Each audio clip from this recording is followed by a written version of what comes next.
नमस्कार सभी को। मेरा नाम प्रेरणा सिंह है। पैसे कमाने के लिए मैं सेल्स करती हूँ और दिल बहलाने के लिए शायरी। तो आज का शुरू करते हैं। तो हम लोग अपने जो पुराने कवि रहे हैं, जो पहले के शायर रहे हैं, हमने ऐसा पैटर्न बनाया है अब कविशाला में कि हम उनको उनकी पुण्यतिथि पे या उनकी बर्थ एनिवर्सरी पे उनको याद किया करेंगे। तो आज सुमित्रा नंदन पंत जी की कविताओं के साथ आज उनकी रचनाएं कुछ हम याद करेंगे उनको। तो उनका वो सुमित्रा नंदन पंत जी अल्मोड़ा के रहने वाले थे, जो उत्तराखंड में आता है, और उनका जन्म 20 मई सन 1900 में हुआ था। वो एक महान कवि इसलिए भी कहे जाते हैं कि वो बहुत प्रकृति से जुड़े हुए थे। हमेशा से ही उन्हें प्रकृति से बहुत प्यार भी था, और जो भी वो लिखते थे प्रकृति के बारे में लिखते थे। उन्होंने किसान के बारे में लिखा, उन्होंने प्रकृति के बारे में लिखा, सोशल इश्यूज के बारे में लिखा। तो काफी इस नाम से जाने जाते थे वो, और बहुत सारे उनको पुरस्कारों से भी नवाजा गया है जो हमारी सरकार ने दिए हैं। उनका नाम जब वो पैदा हुए तो उनका नाम गोसाई दत्त रखा गया था, मगर जब वो 1910 में अल्मोड़ा शिफ्ट हुए और उन्हें लगा कि उन्हें पढ़ाई करने लगे, तो उन्होंने अपना नाम चेंज कर दिया। उन्होंने अपना नाम सुमित्रा नंदन पंत रख दिया।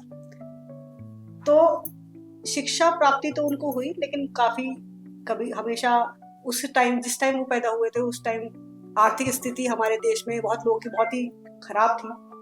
तो उनके आर्थिक स्थिति इतनी अच्छी नहीं थी, लेकिन वो शिक्षा प्राप्त करने के लिए अलग अलग जगह जाते थे। अपने बड़े भाई के पास वो इलाहाबाद में जाते थे।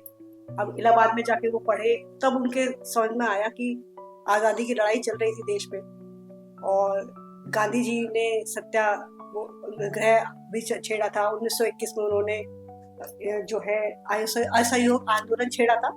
तो उसके साथ वो जुड़े रहे। उन्होंने काफी कविताएं उस टाइम पे लिखी। तो एक कविता जो हम सब ने पढ़ी होगी अपने स्कूल कॉलेज में, वो मैं एक बार रिसाइट करना चाहूंगी कि जग जीवन में जो चिर महान। ये वाली तो कविता सबने पढ़ी, मैंने भी 6th-7th क्लास में पढ़ी थी। तो जग जीवन में जो चिर महान, सौंदर्यपूर्ण और सत्य प्राण, मैं उसका प्रेमी बनूंगा जिसमें मानव हित हो समान, जिससे जीवन में मिले शक्ति, छूटे भय संशय अंधभक्ति, मैं वह प्रकाश बन सकूं नाथ।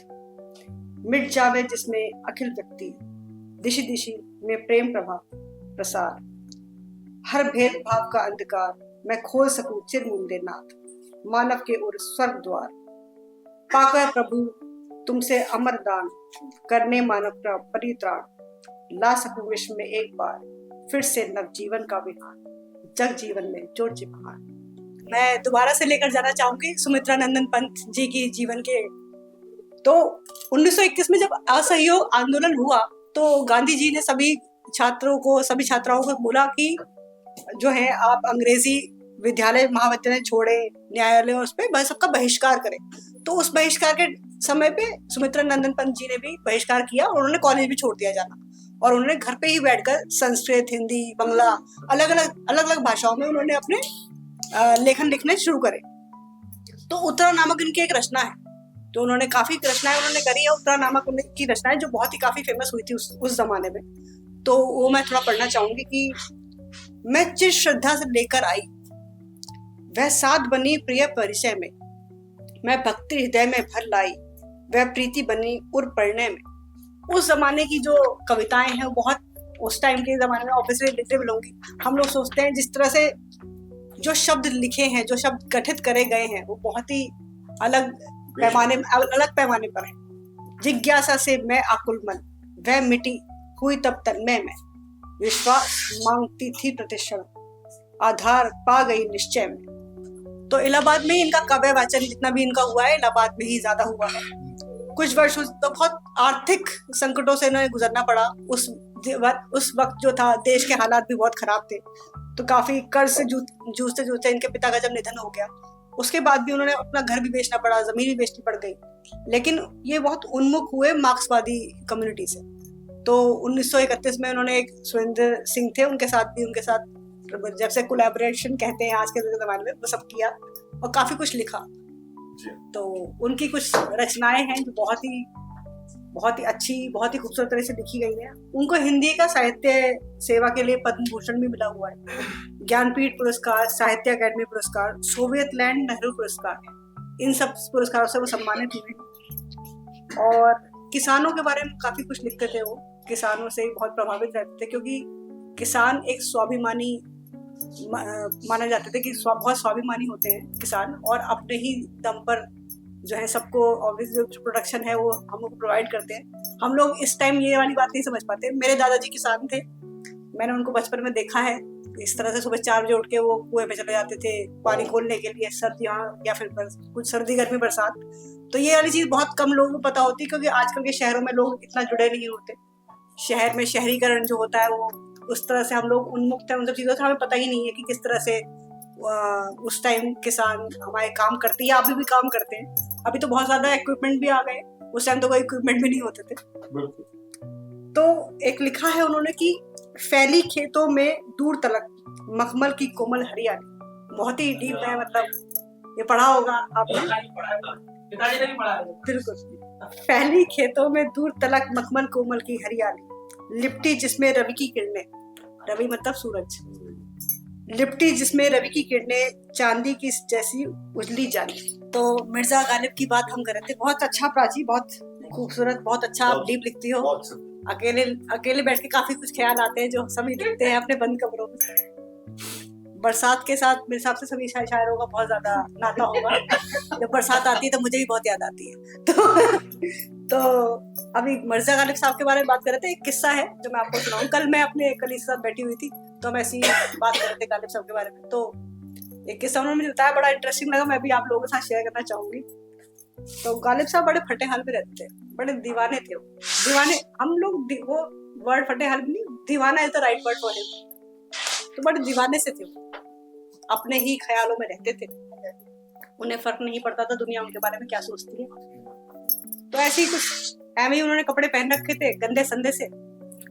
अब उनको एक वलीमे का दावत का उनको एक इनवाइट आया, तो बड़े खुश हो गए वो कि चलो भाई दावत का इनवाइट आया है।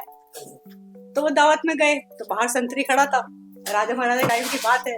तो अभी मिर्जा गालिब साहब के बारे में बात कर रहे थे। एक किस्सा है जो मैं आपको सुनाऊं। कल मैं अपने कलीग के साथ बैठी हुई थी तो हम ऐसी बात कर रहे थे गालिब साहब के बारे में। तो एक किस्सा उन्होंने मुझे बताया, बड़ा इंटरेस्टिंग लगा, मैं भी आप लोगों के साथ शेयर करना चाहूंगी। तो गालिब साहब बड़े फटे हाल में रहते थे, बड़े दीवाने थे वो। दीवाने हम लोग वो वर्ड फटे हाल में नहीं, दीवाना is the right word for him. तो बड़े दीवाने से थे वो, अपने ही ख्यालों में रहते थे, उन्हें फर्क नहीं पड़ता था दुनिया उनके बारे में क्या सोचती है। तो ऐसे ही कुछ ऐਵੇਂ ही उन्होंने कपड़े पहन रखे थे गंदे संदे से। अब उनको एक वलीमे का दावत का उनको एक इनवाइट आया, तो बड़े खुश हो गए वो कि चलो भाई दावत का इनवाइट आया है। तो वो दावत में गए तो बाहर संतरी खड़ा था, राजा महाराजा टाइम की बात है। तो दावत के बाहर जो है संतरी खड़ा था। संतरी ने बोला कि अरे कहाँ आ रहे हो? तो गालिब साहब ने कहा अरे मुझे दावत का इनवाइट आया, मुझे को जाना है। तो कह नहीं तुम जा सकते, तुम कौन हो, तुम्हें कौन बुलाएगा? तो उन्होंने बड़े बहुत गंदे से कपड़े पहन रखे थे। कह रहा अच्छा, तो कह रहे नहीं यार दावत तो खानी है। तो वो घर गए और उन्होंने अपनी शेरवानी पहनी और वो दोबारा दावत में चले गए। तो संतरी ने कहा हाँ आइए आइए, साहब को पहचाना नहीं कि गालिब साहब मतलब ये जा रही है, अभी तो आए थे फटे हाल में, तो वो पहचाने नहीं, उन्होंने अंदर कर दिया, उनको चले गए। तो दावत में बैठे, गालिब साहब ने बहुत सारा अपना खाना वाना रखा और अपनी शेरवानी को जो तशरीह आती है उसमें ऐसे ऐसे करके डुबोने लगे। तो लोगों ने कहा अरे क्या, तो लोगों ने बहुत बर्दाश्त किया कि क्या ही कर रहा है, आदमी पागल है, आदमी क्या कर रहा है। तो गालिब साहब से फिर एक बंदे ने बहुत हिम्मत करके टोक दिया कि साहब ये बहुत अजीब कर रहे हो, अच्छा नहीं कर रहे, क्या कर रहे हो ये आप? कह मियाँ जो दावत मिली है वो कपड़ों को मिली है, शेरवानी को मिली है, मुझे नहीं। तो वो बहुत ही अतरंगी थे वो, बहुत दीवाने थे। तो बहादुर शाह जफर द्वितीय के टाइम पे वो दरबारी रहे हैं वहाँ पर, और उन्हें काफी जो है नामों से ही पुकारा जाता था वहाँ पर, और उनको काफी मतलब दर्जे खिताब भी दिए गए। तो शाही खिताब दिया जाता है, उनको शाही खिताब भी दिए गए। तो उन्होंने अपने बारे में ही 2 लाइन लिखी थी। गालिब साहब बहुत अलग मिजाज रखते थे, तो उन्होंने अपने बारे में लिखा था कि है और भी दुनिया में सुखनवार बहुत अच्छे, हैं और भी दुनिया में सुखनवार बहुत अच्छे, कहते हैं गालिब का अंदाज बयां और बहुत ही। तो जब ये 14 साल के थे तो एक मुस्लिम ईरान से आए थे, उनके साथ उन्होंने अरबी सीखी, बहुत कुछ सीखा उन्होंने उनके साथ। तो काफी कुछ उन्होंने वहां पे लिखना शुरू करा। अब बहुत ही गरीबी में रहे हैं गालिब साहब भी, तो उन्होंने कभी किसी से उधार लिया, जेल भी गए वो, कभी किसी से उधार ले लिया, किसी को वापस नहीं करा। तो उनका अब दिल्ली में उनका संग्रहालय बना दिया गया है। तो मैं अभी थोड़ी देर पहले यही डिस्कशन कर रही थी कि जो शायर हैं, जो कवि हैं, वो मतलब जब जिस टाइम वो लिखते हैं, जिस टाइम वो अपनी किताबें छापती हैं, तब तो उनको कोई तरजीह देता नहीं, और जब वो चले जाते हैं दुनिया से तो लोग कहते हैं अरे वाह क्या इतना अच्छा लिख दिया। तो मैं हमेशा कहती हूँ किताबें खरीदो, किताबें पढ़ो, तो लोगों को जो लिख रहे हैं उनको भी थोड़ा सा भी ना कॉन्फिडेंस मिलता है इस चीज का। तो लोगों ने मगर बहुत कम करना शुरू कर दिया है इस चीज को। मैं हमेशा कहती हूँ, मेरे जैसे एक छोटा सा किस्सा बताऊंगी। मेरे माँ बाप कभी नहीं चाहते थे कि मैं हमेशा चाहते थे कि मैं डॉक्टर या इंजीनियर बन जाऊँ। तो मैं बड़ी खिलाफ थी इस बात के, मैं रेबल किड घर में थी हमेशा से। तो उन्होंने हमेशा कहा नहीं नहीं अरे डॉक्टर के लिए तैयारी करो। मैं शायद दोस्त डॉक्टर बन रहे थे उस टाइम, तो मैंने कहने में तो तैयारी कर ली जैसे फॉर्मेलिटी करते हैं, लेकिन मेरा नंबर नहीं आया। अब क्योंकि इसलिए भी नहीं आया क्योंकि मेरा अंदर से मन ही नहीं था उसे करने का, मैंने बहुत दिल से कुछ कोशिश ही नहीं करी। तो मैं स्पोर्ट्स में बहुत एक्टिव थी, मैं लिखने में, लिटरेचर में, इन सब चीज़ों में बहुत एक्टिव थी, लेकिन बचपन से कभी नहीं कह पाई कि मुझे तो लेखक बनना है, क्योंकि लेखक तो गरीब ही होते हैं ना उनके हिसाब से। तो माँ बाप कभी आपके पैशन को मना नहीं करते, माँ बाप आपको गरीब नहीं देखना चाहते। तो मतलब ऐसा नहीं है कि वो बेचारे नहीं चाहते होंगे कि मैं लेखक बनूं, आप भी बहुत तारीफ करते कि अच्छा कर रहे हो, लेकिन वो कभी हमेशा चाहेंगे कि बच्चा जो हमारा वो गरीब ना बने। तो जितने भी बच्चे लोग सोचते होंगे कि ऐसा नहीं होना चाहिए, लेकिन बस ये है कि पैशन को फॉलो तो करना एक टाइम के बाद हम कर सकते हैं, थोड़ा